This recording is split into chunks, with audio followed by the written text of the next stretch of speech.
तक आपने सुना कि भैरव को जन्म से पहले ही कुछ लोग उसे मार देना चाहते थे, पर भैरव की माँ कुंदन बैरागी के साथ शादी करके काली चोटी पर सबसे अलग रहने लगती है।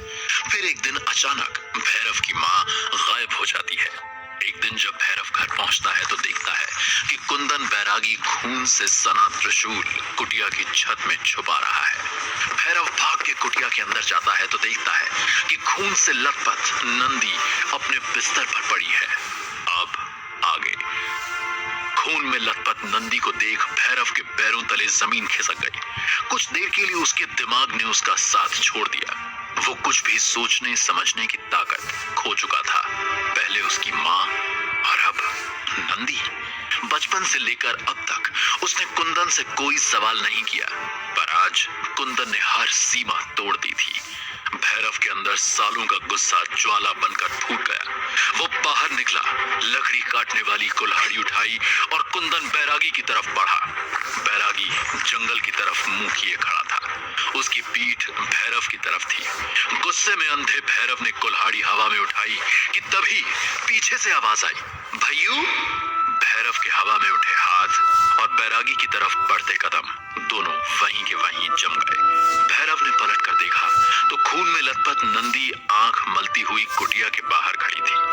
भैरव को अपनी आंखों पे यकीन नहीं हुआ। नंदी ने फिर आवाज लगाई, भैयू कुटिया में।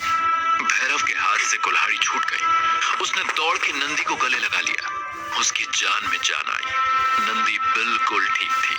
भैरव ने उसे सर से पांव तक देखा। तुझे कहीं लगी तो नहीं ना? ये खून कहां से आया? नंदी ने कुटिया की तरफ इशारा किया।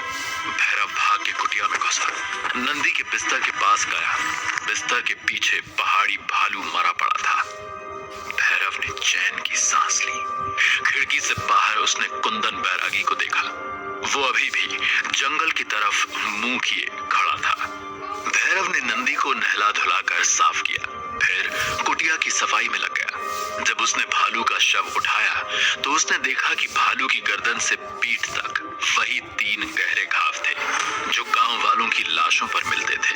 भैरव ने एक नजर कुटिया की छत की तरफ डाली जहां कुंदन बैरागी ने अपना त्रिशूल छुपाया था। भले ही कुंदन ने नंदी की जान बचाई थी, पर गांव के लोगों को तो उसी ने मारा था। उसका सबूत अब भैरव के हाथ में था, पर आखिर क्यों? भैरव को हर हाल में सच जानना था। उस दिन भैरव ने एक भी मिनट के लिए नंदी को अकेला नहीं छोड़ा। जैसे उसे खोने का डर उसके दिल में बस गया था। भैरव के दिल में उसकी माँ के जाने का जख्म आज ताजा हो गया था। रात को भी उसने नंदी को अपने ही साथ सुलाया। छोटी सी नंदी उसका हाथ पकड़े सपनों की दुनिया में खो गई। भैरव की भी आंख लग गई। रात में अचानक दरवाजा खुलने की आवाज से भैरव की आंख खुल गई। वो दरवाजे तक गया। उसे लगा शायद कुंदन बैरागी है, पर जब उसने कुटिया से बाहर देखा तो उसे एक औरत का साया दिखाई दिया। लंबे बाल हवा में उड़ रहे थे। भैरव उसकी तरफ बढ़ने लगा।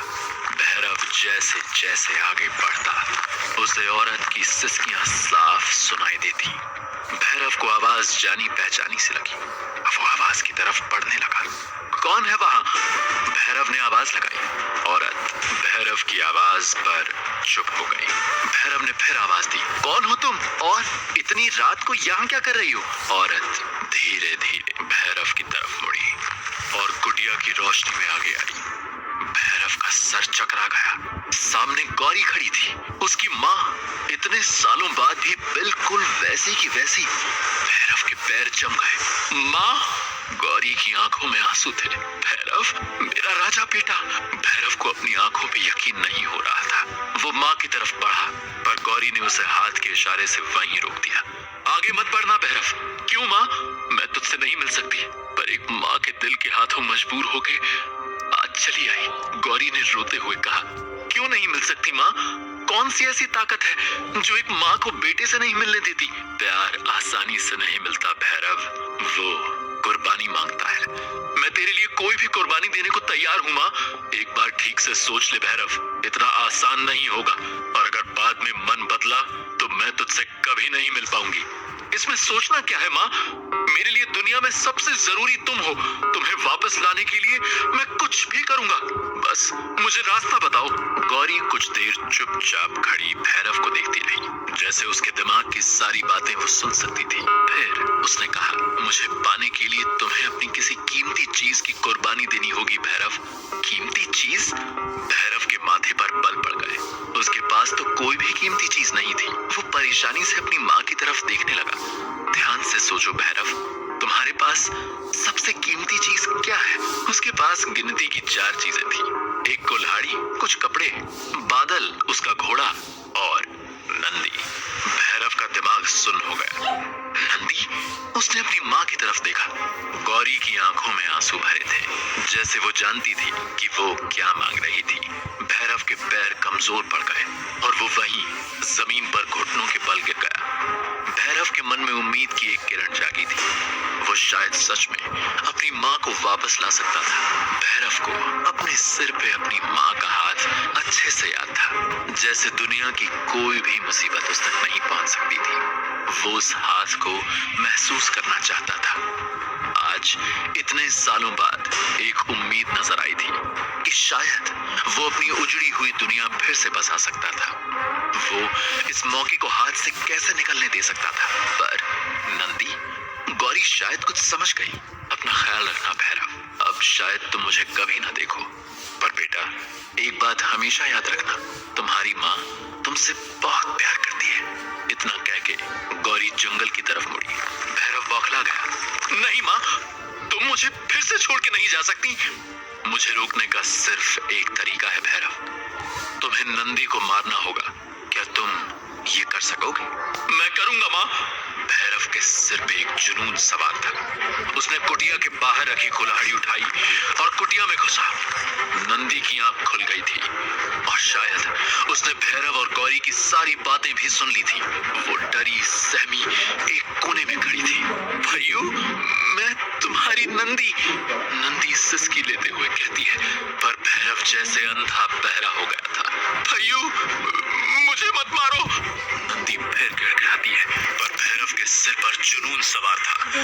वो कुल्हाड़ी हाथ में लिए उसकी तरफ कदम बढ़ाता गया। भैरव अब ठीक नंदी के सामने था और नंदी के पास भी भागने का कोई रास्ता नहीं था। भैरव ने कुल्हाड़ी नंदी की गर्दन पे रख दी। नंदी के मुंह से डर के मारे कुछ नहीं निकला, पर उसने अपनी आंखों से एक आखिरी बार अपने भाई से मिन्नत की। भैयू, मैं तुम्हारी नंदी। भैयू, मुझे मत मारो। भैरव ने हाथ हवा में उठाया और एक ही बार में नंदी का सर धड़ से अलग गिर गया। सामने शीशे में नंदी के खून में भीगा भैरव का चेहरा था और उसके ठीक पीछे थी गौरी। पर जब गौरी ने अपना चेहरा ऊपर किया तो भैरव ने देखा वो 2 लाल आंखें उसको देखकर मुस्कुरा रही थी।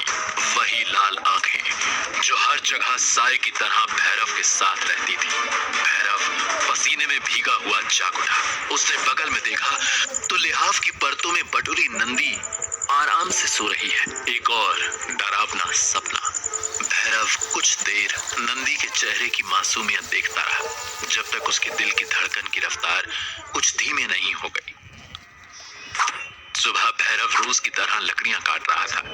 भैरव का सिर दर्द से फट रहा था, पर यह दर्द, वो डरावने सपने अब धीरे धीरे उसके जीवन का हिस्सा बनते जा रहे थे।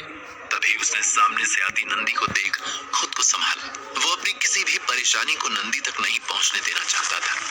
नंदी की भोली सी सूरत पर चिंता की गहरी लकीरें देख भैरव ने पूछा, क्यों मंत्री जी, आज की क्या ताजा खबर है? पर मंत्री जी का मुंह लटका हुआ देख भैरव समझ गया कि मामला गंभीर है।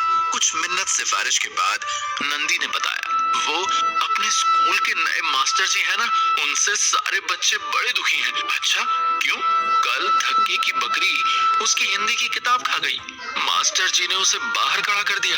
बताओ जरा, इसमें धक्के की क्या गलती थी? बात तो ठीक है ना? फिर इतने मुश्किल मुश्किल पाठ पढ़ाते हैं और याद ना हो तो बाहर मुर्गा बनाकर खड़ा कर देते हैं। अच्छा, तो दिक्कत मास्टर जी है? नहीं बुद्धू, दिक्कत वो नहीं है। दिक्कत तो ये है कि आज गांव के सारे बच्चे मेरे पास आए थे ताकि मैं पगला बगला बाबा से काला जादू करा के मास्टर जी को वापस उनके घर भेज दूं। गांव के बच्चे कुंदन बैरागी को पीठ पीछे बगला बाबा कहकर बुलाते थे। लोगों का कहना था कि उसके बस में दम पिशाच भी है। बस इसी का फायदा उठा के नंदी ने गांव के बच्चों पर अपना रौब जमा लिया था। कोई भी नंदी को किसी चीज के लिए मना नहीं करता था, वरना नंदी उन्हें बगला बाबा से कहकर भस्म ना कर देती। भैरव को नंदी की परेशानी समझ में आ गई। इस बार नंदी अपने ही जाल में फंस गई थी, पर नंदी के सुंदर चेहरे पर चिंता देख भैरव को तरस आ गया और उसने नंदी के आगे हमेशा की तरह हथियार डाल दिए। तो मेरी क्या मदद चाहिए? इतना सुनते ही नंदी का चेहरा जैसे फूल सा खिल उठा। नंदी ने झट से पूरा प्लान भैरव को बता डाला। भैरव नंदी के छोटे से शरारती दिमाग से हैरान था, लेकिन उसे मना कर पाना उसके बस में नहीं था। तभी अचानक बैरागी वहां आया। जाके गांव से दूध ले आओ, बैरागी ने गरज कर कहा। दूध तो अभी रखा। भैरव ने कहना शुरू ही किया था कि कुंदन फट पड़ा। जितना कहा है उतना करो। भैरव ने चुपचाप गांव का रास्ता पकड़ लिया।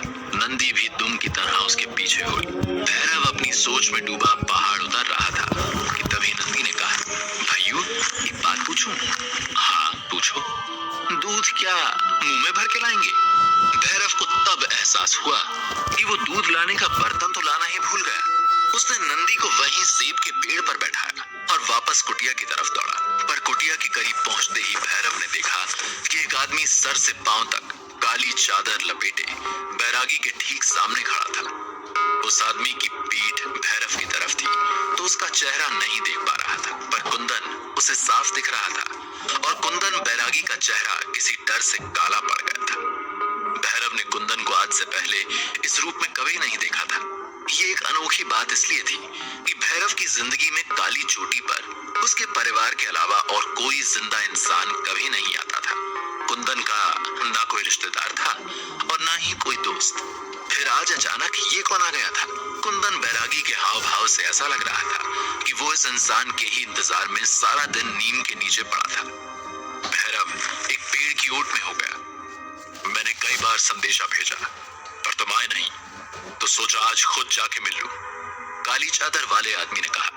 मैं कुछ काम में व्यस्त था। कुंदन ने नजरें चुराते हुए कहा। तुम्हारी व्यस्तता के बारे में ही बात करने आए हैं बैरागी। आदमी की आवाज संजीदा हो गई। हमारी एक अमानत तुम्हारे पास पड़ी है, उसे तुम्हें वापस करना होगा। उसे बचाना तुम्हारे अकेले के बस की बात नहीं है। मैं कर लूंगा, चाहे मेरी जान ही क्यों ना चली जाए, मगर मैं उस पर कोई आंच नहीं आने दूंगा। कुंदन बोला। और तुम्हारे मरने के बाद दोनों के बीच सन्नाटा छा गया। खतरा बड़ा है बैरागी, और वो लड़का हमारी आखिरी उम्मीद है। तुम उसके रास्ते की रुकावट नहीं बन सकते। उसे मैंने पाल, पर मत भूलो कि वो तुम्हारा बेटा नहीं है बैरागी। वो हमारी अमानत है तुम्हारे पास। अब समय आ गया है, हमें उसकी जरूरत है। तुम्हें उसे वापस भेजना होगा।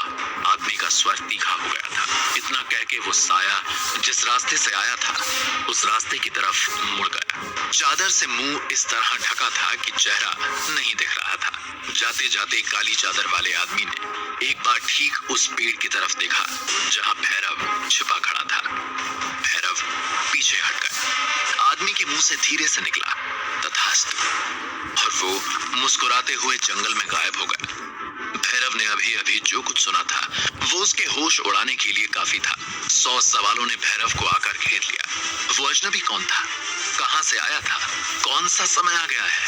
लेकिन इन सब में एक चीज जो उसके कानों में अब तक गूंज रही थी, वो थी, वो तुम्हारा बेटा नहीं है। क्या है भैरव की असलियत? वो दो लाल आंखें किसकी हैं? और भैरव से क्या चाहती हैं? आखिर कुंदन बैरागी गांव वालों की हत्या क्यों कर रहा है? जानने के लिए सुनते रहिए पॉकेट एफएम।